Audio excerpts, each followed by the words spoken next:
Hello, and you're very welcome along to another episode of the Talking Sport podcast. And Daniel here, joined alongside me as always by my brother Sean. How's it going? Not too bad, Sean. Let's get straight into it. Weekend review time. We've got Masters, Premier League, and we've got the Grand National briefly to cover as well. So let's start with the Masters, I guess. Overall, slightly disappointing, I guess. Like Matsuyama tried his best to make it interesting. That water shot on 15 really sticks out to me, and the Japanese commentary. But what did you make of it? No, I thought it was just an unbelievable performance, probably one that's not being given enough credit for, especially over the weekend. I mean, he won that after the rain break. He came in and he had a second shot on 11, just before or just as soon as the siren went, and he just was unbelievable on that back nine on Saturday, and he won it. Conditions were a little bit soft, but in golf tournaments you probably have to do that and take conditions on when they suit. And he just, to be honest, I think he took away about 25 players. I thought there was only three or four who could win it on Sunday, which is probably the lowest in spring Masters anyway that I can remember. Going in with a real shot at winning. And it was just, yeah, it was unbelievable from someone who'd never won a big major like this. And obviously the World Golf Championships are big, but nothing can really compare to Masters.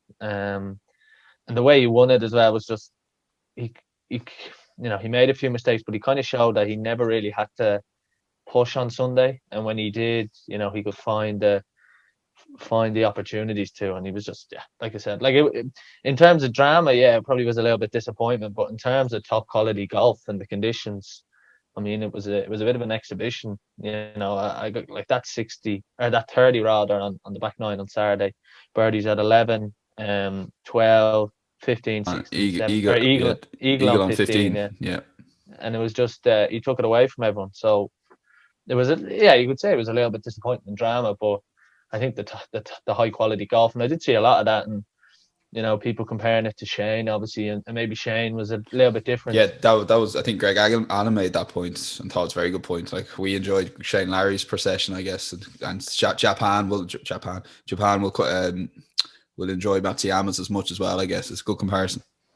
Yeah, and the only one thing I would say was Shane's was always going to be more of a struggle than Tommy or than Matsuyama's, rather, because of the weather. Shane just played again unbelievable golf, and the same with Matsuyama. And in the end, he only won by one, but really he won by four or five shots, and in people's memories, he won by four or five shots, and yeah, just unbelievable golf though. And he's been someone who's been threatening to do this for a while, probably not as of late recently, but remember when I kind of remember when he was breaking on to the scene, and then he got to world number two or three, and very close to being a major champion in 2017 at the US Open, and then eventually we've seen it, probably when we least expected it. He hasn't shown that major form in the big majors recently, and yeah, he just absolutely obliterated the field, really. Yeah, I guess it was him. It was what we expected, like you said, 2017 when he was all those finishes, and that was his last wins. It's been 4 years since his last win, so like you said, fair play to him. We'll kind of cover a few other golfers. I think maybe to tie in with Matsuyama after the 15th and what happened there. Sander gets onto the 16th tee shot, and I don't know if you heard his interview after, but he just said that he'd listen to veterans, and I think Bones always says on the 16th tee on Sunday that you got to take a club less. It just goes further on 16. So he did. So he went for an 8 iron instead of a Oh 7 iron and no. came up short. So here's a man, and it maybe compared to Zalatoris, and we might go in. I don't think Zalatoris has kind of dodged all those kind of problems for somehow in his first Masters yet. Xander probably overthought it on what he was told. So when I heard that interview, because straight away I went, absolute bottle job, getting a triple bogey after 4 birdies in a row. And then I heard that interview and I went, well, he said he flushed it. Now we got to take his word on that. But he was very open, and yeah, Jesus, I started feeling for him then, and it's almost like he hasn't had a moment like that. I think I was listening to a podcast there last night, and they were saying that he hasn't had that moment in a major where maybe a mistake or a memorable moment, and it's almost like that shit 16 shot in the water. Maybe people will start rooting for him a little bit more, because sometimes he's a player it's hard to root for because you don't really know what you're rooting for, if that makes sense. So yeah, when I heard that, I kind of went, Jesus, yeah, there's a man who's asked the right people the questions, and for some reason it just came up short on Sunday, because if he had hit that close, and Matsuyama got the bogey like he did, it would have been one shot going down 17. Yeah, well, I just think it's like, I think it's an interesting one with show play because I said it before. When you don't win a big major and you go in there, you have that inferior complex, and that's why I was looking for someone to come and one of the big major winners. There wasn't too many. It was probably one of the weaker leaderboard in that sense. On a Sunday, you'd Rose, obviously US Open, Spieth, but there was no one really coming with that pedigree of Tiger in 2019, or obviously DJ in November.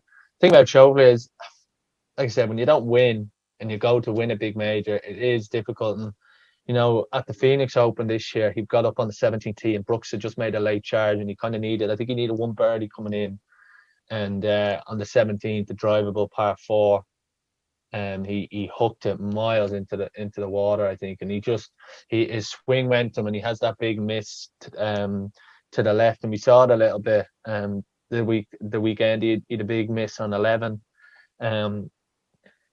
I have a thing with him as well. He misses putts, I think, when he needs to. I think he's a really good putter, but that eagle on 13, it was, if you like, it was a bit of a match play moment, but he missed a few putts all weekend where they were just, the top golfers don't win it.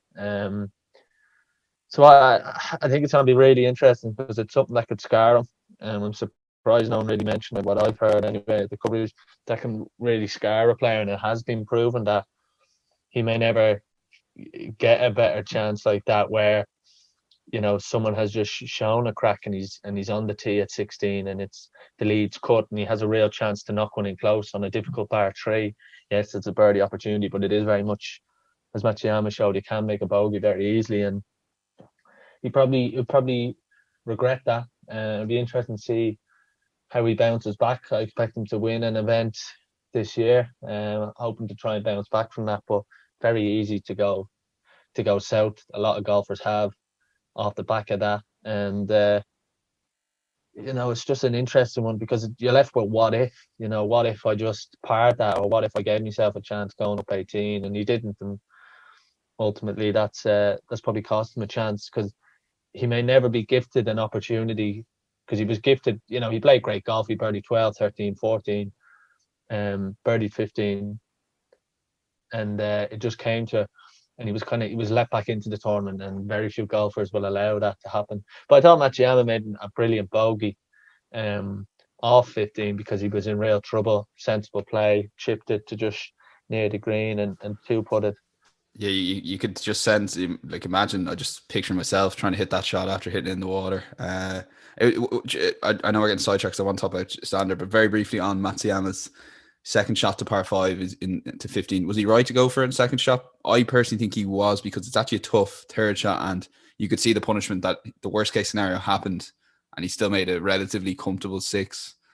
So I think it probably was the right call. But very brief on that, because I have a quick thing on Xander before we move on to Spieth. Yeah, no, I thought it was. It's a really difficult approach to 15. It's actually a brilliant hole. You were saying that last night, weren't you? I think it's a very underrated hole. I think a lot of big moments have happened there. Even if you go back to 2019 when Molinari hit in the water, Cantley made eagle and all of a sudden was leading, and he didn't really know he was leading because of the carnage that was happening on 12. I think he was right to it. He was a bit unlucky the way it caught the downslope a couple of yards either way. Same happened to Shane on Saturday, but he landed on the green and didn't quite roll into the water. So it's one of them where, if he goes for it and lays up, he's in a worse frame of mind. Or if he lays up rather and then chips one in the water, or even worse, his third shot goes over the back of the green, which is very easily can happen there. All of a sudden he's probably staring at a 6 or 7. He did well, like I said, to make it 6, but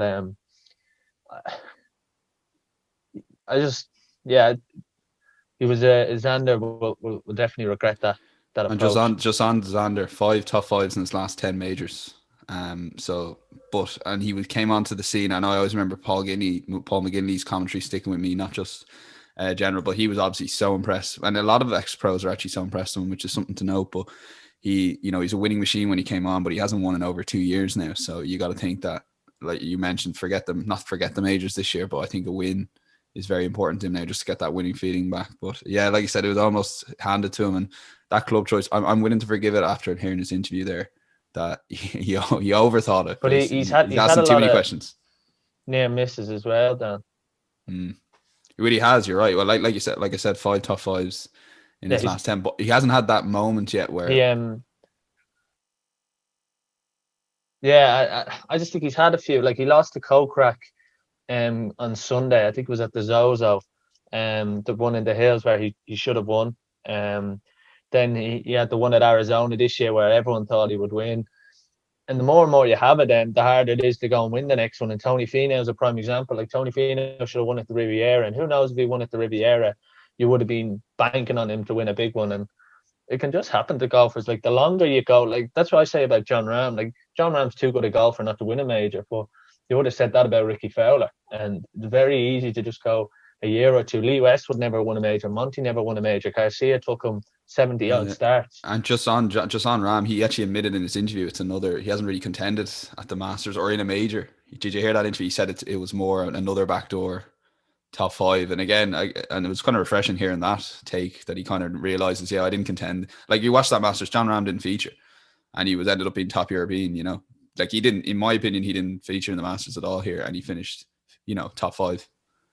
Yeah, no, and he's one of them. I think he's a brilliant player, but I think if he is to win one, I think it could be around Augusta. Look, I mean, his record is brilliant without winning one, but I just think that course can kind of suit him because he can take that back nine apart, like probably only a handful of golfers can do. But it's very difficult because if your game is designed for the Masters, well, it comes around once a year and the venue doesn't change. So, I mean, if you have a bad year, it's very hard to go from having a bad year to winning one. And obviously that's what we know with Rory and the Grand Slam. You probably want to be doing the Grand Slam in the Open or even the US Open at the PGA. But look, it was I was surprised with the caliber of player that obviously didn't quite feature.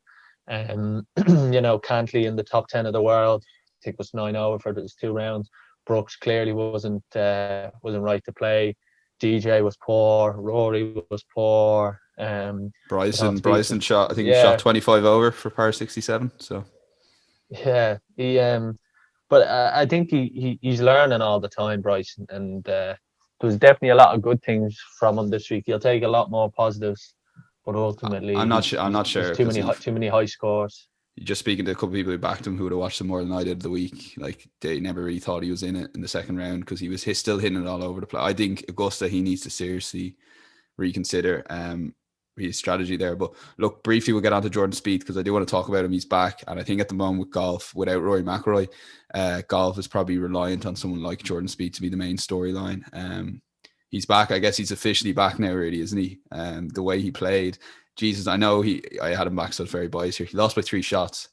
Jesus, he actually drove the ball up there with anybody in the field. He's probably drove it as well as he's ever done the Masters, and I just think that his putter let him down this week. And he had the chances to win the Masters. His putter just wasn't hot this week. Yeah, I think it just shows you how well he suits that course. That he had probably a disappointing week, by his standards, especially on the greens. I think you're right. I think he did everything well. I think he'd missed like 6 or 7 putts within 10 feet on Sunday alone. Correct. Yeah. Which is criminal for a player like him. I think he was probably a little bit unlucky. That Matsuyama was, 6 or 7 clear of him, and Speed got off to a slow start, and he didn't give himself a chance. And ultimately, when you don't give yourself a chance, you're never going to properly win. But I think it was a really good performance by him anyway. I think because, like I said, the worst thing that could have happened to him was missed the cut. I think for him to, it's probably the best feeling for him to have that little bit of regret, but also know that his golf game is there, is very good for him. And like I said, no, I wouldn't be surprised to see him win a major this year.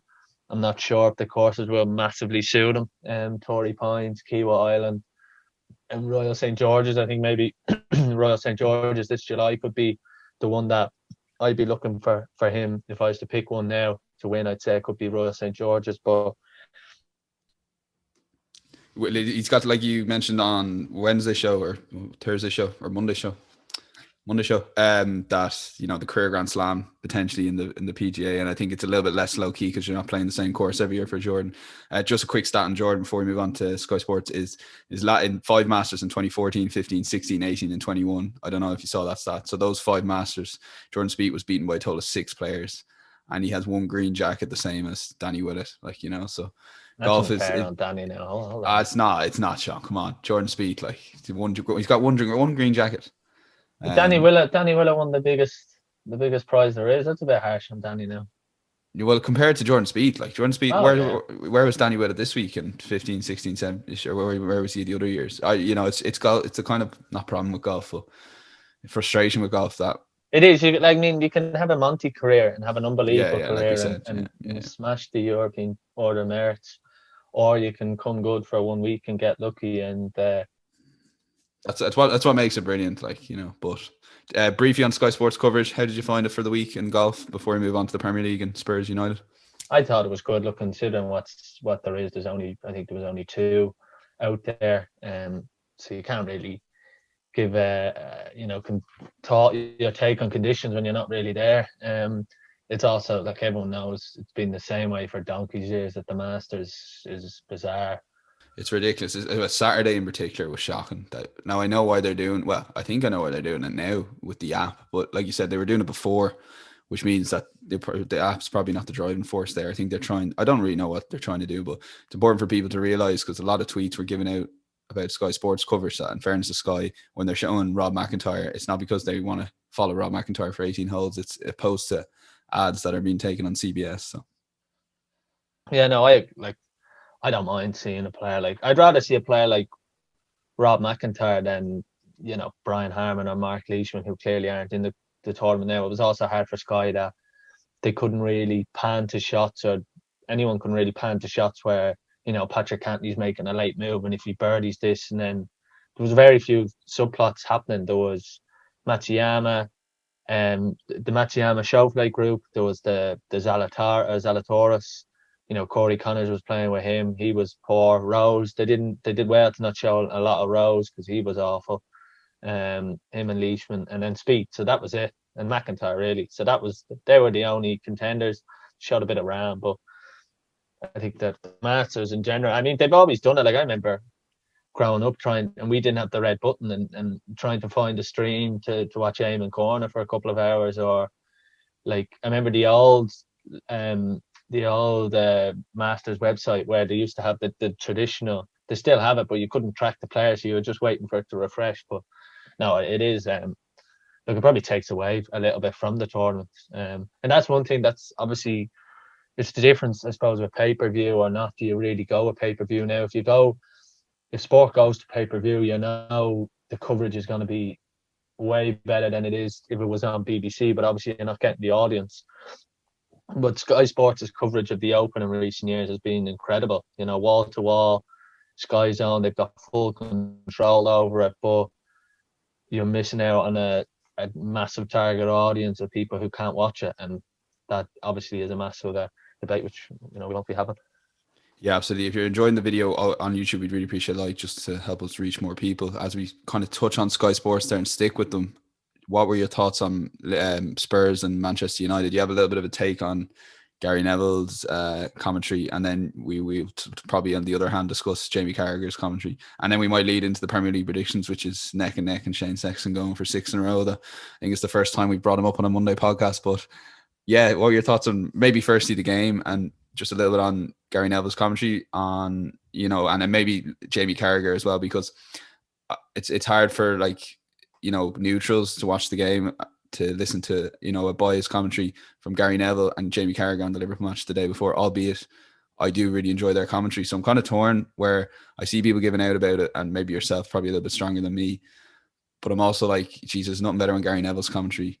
But then you're probably losing it, and maybe Spurs fan were frustrated that Spurs don't really get talked about when United are playing. And I don't think he even knows, because he's doing it. He's kind of being harsh on United, and he thinks that's being fair. But being fair to Spurs is probably talking about Spurs, if that makes sense. Yeah, no, the game probably went as expected, especially after Spurs scored. I mean, even though I don't think Mourinho or anyone has any trust in that Tottenham defence, at the minute. To be honest, I think the goalkeeper's the major problem. I think he's just completely gone now. His shot stopping ability. I actually think, and I'm not a goalkeeping expert, but every time I watch him, I think his positioning is just a yard or two off. And he's not at the top level. I mean, if you're getting top four, you need a really good goalkeeper. And if your keeper makes a couple of mistakes, as we've seen with Liverpool recently, you drop 4 or 5 points, and that's enough to get out of the race. I don't know. I thought United were typical of them, but they were allowed to play. Like Tottenham were hopeless. That's as far now as I've seen Tottenham for a while. They didn't even carry a real threat. The one bit of quality was probably Kane and Moura, and so I actually thought ever since I've said Moura was a bit of a nothing player, he's been really good recently, and he's kind of drove them on. Son was poor despite the goal, and look, obviously it's the VAR. I don't think that's necessarily VAR's fault. I just think it's a referee making a poor decision and being pressurized into it. I also think, like, I had this big thing. Referees give so many. There's nothing more frustrating when a ref has like his back turned to the play or hasn't got the best angle and gives a decision based on what he perceives to have been done than what he has seen. And the prime example of that is the Newcastle Burnley game where Tarkowski's foot nearly decapitates Longstaff.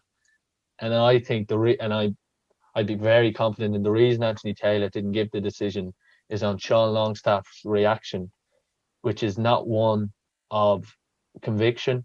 It's not one where you think, and Anthony Taylor goes, oh, well, it's not that bad. Look, he's looking at the player's reaction. He's not looking at the incident, because I don't think any referee can look at that incident, not see the high boot and think it's not a penalty. He does it based on the player's reaction. That's what I think has happened. And when you do that, you get more decisions wrong than you get right. And I think that's the problem. Look, Anthony Taylor should have been sent to the monitor in the Burnley Newcastle game. And I just think that's the problem. I think referees are making decisions in the game based on what they think has happened, not what has happened, or not what they've seen has happened. And the Son one, look, I don't know how anyone can go to. I mean, you can justify anything by going to the monitor and seeing slow motion. Seeing the action. Like, I think they need to get away from slow motion. Look, I've always said not every contact is a foul. Like, there could be less contact and it'd be more of a foul because someone's moving at a greater pace or more reason to bring them down. Or, if I put my hand on your chest, Dan, and you're not running and you're at a stationary position, it's not really a foul. But if you're running at a quick pace and I put my hand across you, like in a similar action, it could be more of a penalty because they're at more pace, so it's impeding them more. Yeah. Well, I mean, I didn't get it. It's tough. Like VAR, like we could be here all day, and I agree with you. And just quick one on this. Like, I got caught up in it, so when I see the hand to the face, it has to be disallowed. I guess I'm kind of like, let's go back and not give the goal. So maybe I could see to some extent to other people how the ref gets caught up in that and sees the hand to the face in a slow motion finish. But let's just talk about maybe Gary Neville and Manchester United here. United were very impressive, but what kind of, like, do you want to see from Sky Sports? Because they have kind of turned into a fan zone sort of thing in the last week or two, albeit I really enjoyed Monday Night Football a couple of weeks back and thought overall it was really good, and the aftermath. And I think, like, we can't take it too seriously. I think it's kind of quite funny. But, a lot of people were getting about Jamie Carragher's celebration on Trent and then Gary Neville's commentary on United on Sunday. Yeah, I've seen a few comparisons with when it was Andy Gray and Richard Keys, and I don't think it's a lot too dissimilar. That kind of weird banter where they're both kind of, it's like it's brilliant because they both can take the mick out of each other. But Carragher one is a little bit interesting. Yeah, like, I mean, to be watching a game of football and to mention someone they've done it a few times. Probably not at the moment where a 90-minute goal's gone in and Liverpool's season could be changed, and all of a sudden they're going into the Real Madrid game. And in my head, after that goal, I'm going, geez, you have to give Liverpool a chance at Anfield, because they've ended that little run. And I think that should have been the commentating part of it. The Gary Neville one is just, now it was the 91st minute, I think, where I first noticed him saying Spurs were awful. Because before that it was all United, it was Pogba. Like, he was talking about Pogba's future. Then he was talking about Wan-Bissaka, saying, Wan-Bissaka hasn't had a settle right mid. ahead of him or a right winger. Like, I don't think I've ever watched a game and heard Gary Neville give an allowance to, for example, Granit Xhaka in central midfield for Arsenal, or Eric Dyer at centre back for Tottenham, going, oh, well, look, Dyer hasn't played well because he hasn't got a settled partner, or, you know, Thiago. No, and I don't think he said it about Thiago in the settled midfield. Maybe he has, but I just thought it was all that kind of stuff. And I was just checking Twitter. I've seen a lot of Spurs fans annoyed. I think the problem with it is because you can't watch it on anything else, especially in England. I mean, Tottenham fans can't go to the game.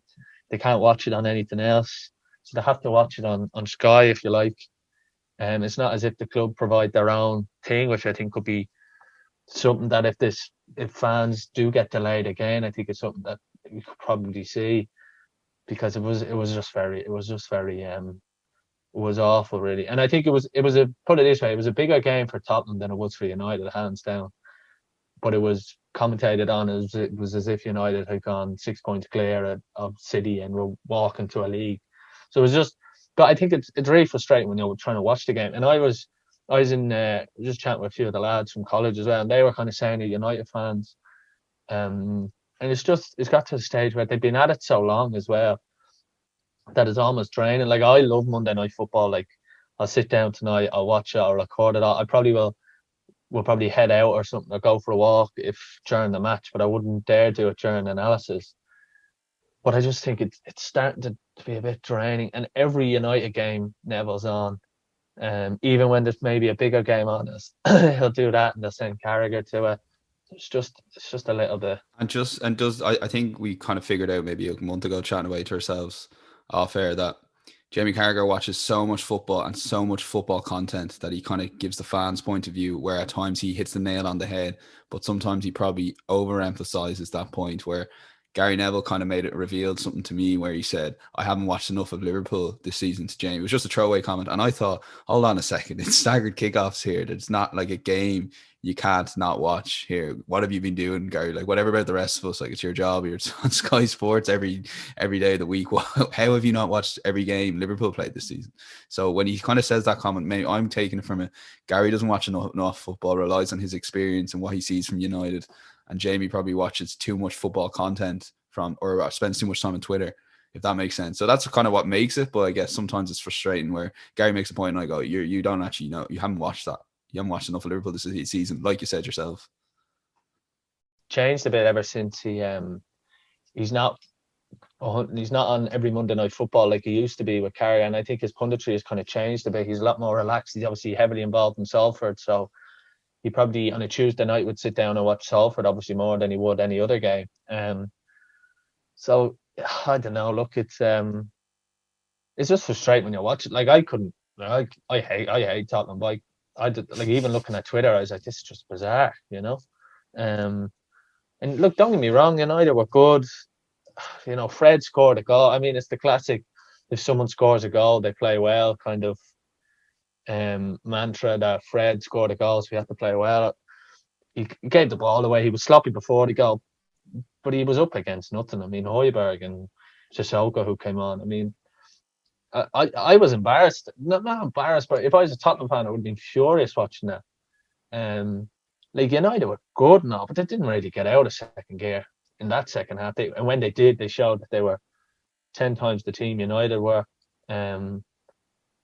So yeah, look, I think that Tottenham performance probably could have gone under the radar. I also think Jose Mourinho's coverage on Sky is very interesting, because obviously he worked with them for 6 or 8 months. He probably could be working with them soon if Tottenham, if he doesn't, if the whatever. I don't know happens. if he'll go back. I don't know if he'll go back. But it's just weird. In what way? Like, I think he's got the only person. This is the only person who properly slates Mourinho is Jamie Redknapp, and now they've had a few incidents in the past. Now, if anyone's listening to this, Jamie Redknapp, I think it was Saturday Night Football. The links on YouTube where Redknapp and Mourinho were doing those live interviews, the studio, and I think Redknapp kind of said something, and Mourinho came back at him. And there's always been that Redknapp holds a vendetta against Mourinho. Like, it's clear as obvious, you know, or as clear as day, rather, and you can just hear it in his voice. And he's the only one. I mean, Roy Keane's still blaming the players. Mourinho's been. It's not like Mourinho's just walked in. Like he's been there. Well, I suppose nearly 18 months, a year. Um, because he came in. Yeah, he was definitely there last January before COVID and all. So it's just weird. And Mourinho, like everyone was replays Mourinho. You were reading article after article in October when Tottenham beat Arsenal to go top of the league, and Mourinho was back, and we should all apologise. And like like where they've gone from being top of the league to now. I know it was only after 9 or 10 games, but you can't. There's no identity to that Spurs side. They score a goal and they just sit back. They rely on Kane and Son, and when Son hasn't been great recently, and Kane has to go. I mean, he should wait till after. If he waits till after the Euros to get some sort of deal done, and England win it, Jesus, he'll be worth 300 million. Well, just on that now, not to go down this road, I'd be nervous for him if he waits to the Euros. It'll be less time for him to sort the contract out. The euphoria of winning, next thing he's got maybe 4 weeks to sort out. I'd be nervous if I was him, I'd try and sort it before the Euros, but that's probably not going to happen, is it? No, like that's the thing. He's made his bed by not signing. He signed that. Remember when Tottenham? It was like every couple of days they signed a new player's contract. It was Ericsson, Ali. I don't know. Danny Rose signed one, and Pochettino was wearing the same suit. So it was a bit funny the way they were staggering it. But Kane, I don't know. Look, I Oh, so think Kane's probably thinking to they himself like, filmed it on the same day, did they?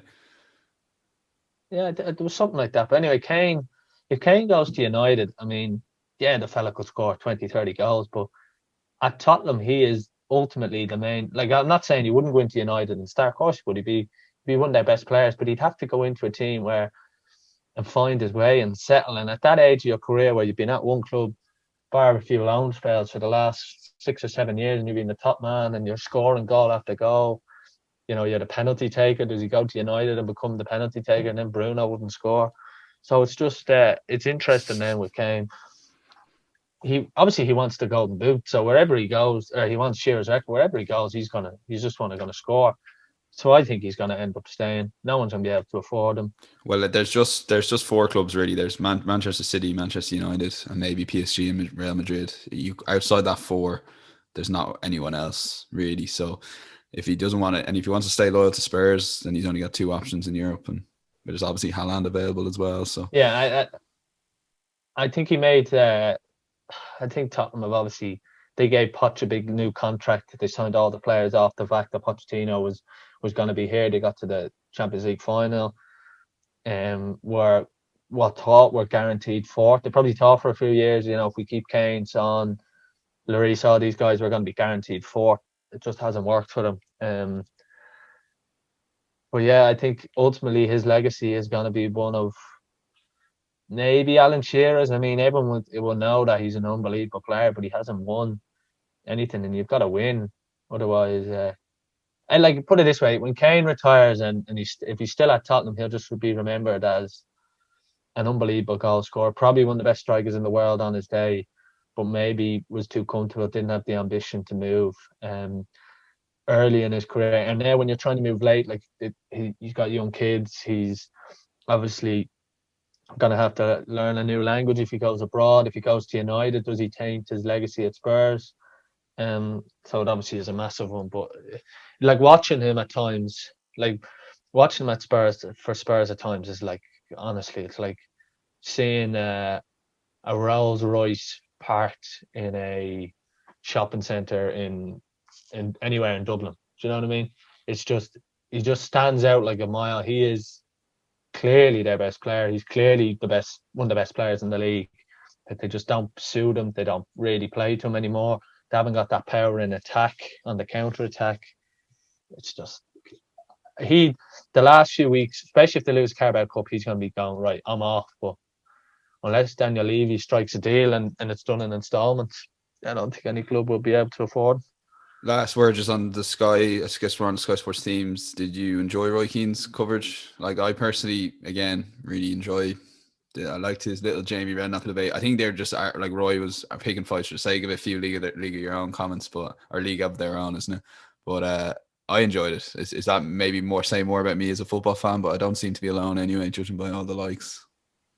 No, look, I think with the way analysis has gone, during games, I think Roy's perfect for it. He just few sound bites. I like a few tweets on Twitter that come out of videos of him. But that's what Roy is, and he loves all that. He's brilliant. Like I enjoyed it. Like Dad was washing a car, and I called him in when he called Tottenham soft, and I played it.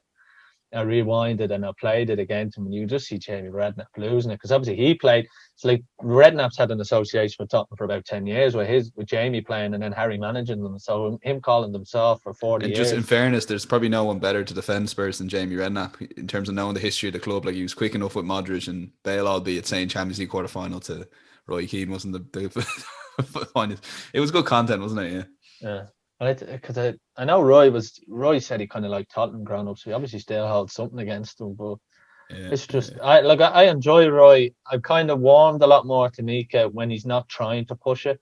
At the start, I thought he'd be like, oh, what are you thinking there, Roy? That kind of stuff. But like, I think Mika's a very good pundit now. I listen to him on BBC Sounds at times and stuff, and I think he's pretty good. But I mean, you know what you're getting. I mean, you're not getting three of the brightest brushes sparks in the world when you've got Mika, Jimmy Redknapp, and Roy Keane. I mean, you're not going to learn about the intricates of the game, but you're going to get brilliant. Like honestly, I thought when the three of them worked really well together. Or genuinely just really enjoyed. Yeah, yeah, because Roy knows he can have a pop at Redknapp. If Souness is there, I mean, yeah, he wouldn't say yeah. anything to him. He hasn't said a word to him actually. You're right. Yeah. Yeah. And he'd agree with him because it's the old. They just need to put in a tackle and run 10 And yards. actually, interesting. I think on Off the Ball, he said his favorite pundit before he started punditry a couple of years back was Graham Souness. Yeah. So he probably looks up to him, doesn't he? Yeah, Jeez, there's Souness. more dynamic to watch. Yeah, But I I think they're don't actually know. I better.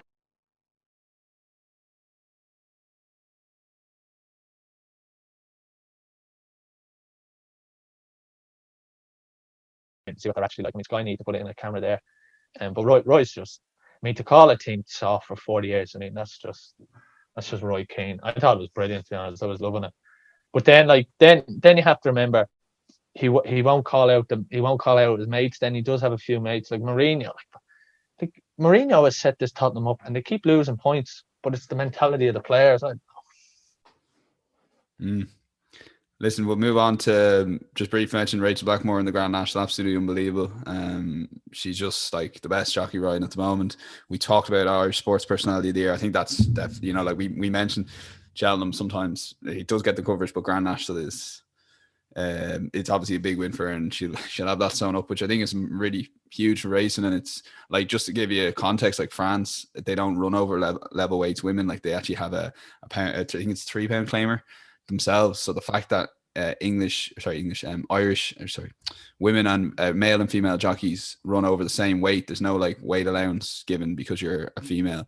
And the fact she's running over level weight and she's made it in the game despite everything, and with support from the likes of Eddie O'Leary and Henry de Bromhead, obviously, it's just incredible, isn't it? And it's just an amazing story for racing and the Grand National Day. And I just think she's a household name now. And I think the line she said when she said, I'd love to be Rachael Blackmore, or I can't believe I'm Rachael Blackmore. I just think she's just an amazing ambassador for horse racing, and it's so important, particularly where Irish people might not realize this, but horse racing is under massive pressure in England with a lot of lobbyist groups. That to see someone like Rachael Blackmore as an ambassador for horse racing is just perfect. It was actually the perfect result, thinking back on it. Albeit I had third, I was still cheering on any second now, like a clown. But just for racing, it was unbelievable. Yeah, I think with that, I mean, I'd happily see someone replace Rachael Blackmore as sports person here, because it would mean someone has had an unbelievable summer and has, maybe won a couple of medals, or someone has won a couple of major championships, or something just unheard of. Because I think you're right. I think it is fairly well sound up, and it would take a summer that would be, out of this world. I also think it was brilliant. Like I put in Blackmore on Twitter, search Blackmore Spotty, and all the tweets were she's got the BBC sports personality. Everyone was asking for odds, what's odds, and I was just brilliant to see some of the tweets underneath it. And even like She'll win international sports I star there. saw, yeah, I saw Declan Rice tweeted it because it came up on my Twitter that he was like, Rachael Blackmore, unbelievable, and all this. And all the comments underneath were brilliant. And she's a proud Irish woman and all this. But no, like it was unbelievable. And when you look back and watch it, I mean, they went through it. She held the rail, and she was just she never really looked out of position. And I heard Patrick Mullins was chatting to Rachel during the race. You know, I was reading his yoke, and then he was like, with 2 out, I couldn't get near her. And I think it is unbelievable for racing, Dan. I think you're right. I think it will just take loads more people into the sport, but they know someone like, for years it was Ruby, who are you backing? I'm backing AP, I'm backing Ruby, I'm backing Barry Garrity. You know, Paul Townend maybe doesn't have that status in Ireland, and he's really unlucky, I think, with injuries, but maybe being in Ruby's shadow, if you like. Obviously he was an unbelievable jockey. But Rachael Blackmore, I mean, if anyone is just naming a horse, someone connected with horse racing now, I don't even think, you know, people like Nicky Henderson or Willie Mullins. I think the first name on everyone's lips would be Rachael Blackmore. And it's amazing, isn't it? It's just on that, like, when one of my mates was telling me that his dad used to always say, just back. He'd get someone, his mate to put, or his son to put a bet on for him, and he'd say, put a euro on Barry, whoever Barry's riding this year. He said, put a euro on whoever Rachel's riding. And I think that kind of is repeated up and down the country. And it's amazing. It's absolutely incredible how good a jockey she is. She's the best jockey riding in Britain and Ireland at the moment. Like, it's not even without question, it's just without doubt. Like, she is on some incredible horses, but her race moves, her race tactics, she seems to always get it right. And she's been unlucky with a couple of fallers recently. She could have another few winners, but that's more of a horse racing thing. That's the thing. Like, when you see someone like that, you know, they're always on the edge. They're always aggressive. Like, I'd always say to the lads, I mean, if Rachael Blackmore's riding like a 20-1 shot, I'd always say, like, even if you put a euro on, she'll, you know, it's in good hands. It's going to be a really educated run. She'll either front run or she'll just wait and pick a pocket like that. But yeah, I mean, it is brilliant for horse racing. Obviously, you needed it with a lot of reasons in England, but obviously in Ireland and everything that's happened. But I mean, I never thought we'd see a sportswoman, especially like Katie Taylor, that is just so loved. No one has a word against her, even sports person. I mean, I don't think any sports person in Ireland ever is as universally liked and as loved and respected as Katie Taylor. And from what I've read, and obviously her interviews, I don't think anyone can have a bad word like about Rachael Blackmore, whether you like horse racing or not. She's gone to the charts, and she obviously has a lot more to do to replicate Katie Taylor, but she's in that bracket of Irish sports person who is just universally liked. And like I said, I can't think of any other female bar Katie Taylor or any other male like that is just everywhere around the country at the moment. No one would say a bad word about Rachael or Katie Taylor, and that's the breath she's in. And it's important to mention Katie Walsh and Nina Carberry, who opened the door, but like their family was steeped in National Hunt racing for Rachael Blackmore to make it. I think that's massively important as well, that she's not a Mullins, or she's not a Walsh or a McCoy or a McManus. That's not discrediting her, but obviously it is brilliant, because if you look at a race card and you see a load of O'Briens or Mullins, it's incredible. Like, that's what horse racing is about. It's about tradition and family tradition, similar with a lot of sports in Ireland. But to have Rachael Blackmore up there as well, I just think is brilliant. It's amazing. So for those listening on Monday, we've got Premier League predictions. Shane is 6-4 up against Sam, poor Sam O'Connor. Sean, he got a bit of a roast, and judging by a few extra likes coming on the post. The 1 minute clip we put up with him, Slayton United, hasn't aged well. But I personally would hope Sam does it now, so he can have a chance to respond to his critics. I'm sure he's getting an awful roasting, but he's basically 2 down with Shane with 2 to play. But he has them in at the first goal, so long as there's not a goal in the first few minutes, he's got 3-1 Southampton, and Shane's got 2-1 West Brom. So you're thinking Southampton win that. He's 1 behind, and then Brighton Everton, Shane's got 1-1 and Sam's got 2-1.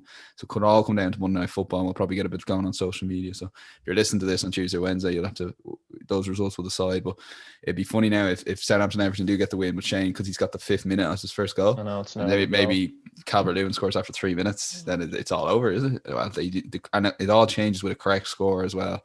You got to remember. So that's going to come down to the wire. Shane's going for 6 in a row. We've got Brian Murphy coming on the podcast. That'll be out Thursday. We might record even after Europa League. We'll see. We'll have a chat with Sean, but could be out Friday. But that'll be in your podcast feeds. And yeah, other than that, it's Attacking Sport on social media. Really appreciate the support of the show.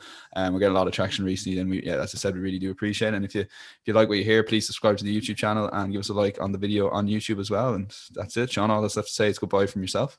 What? And it's goodbye from me. Have a great week, and we'll be back for Premier League predictions. Big week ahead, and let's look to United and Arsenal in the Europa League.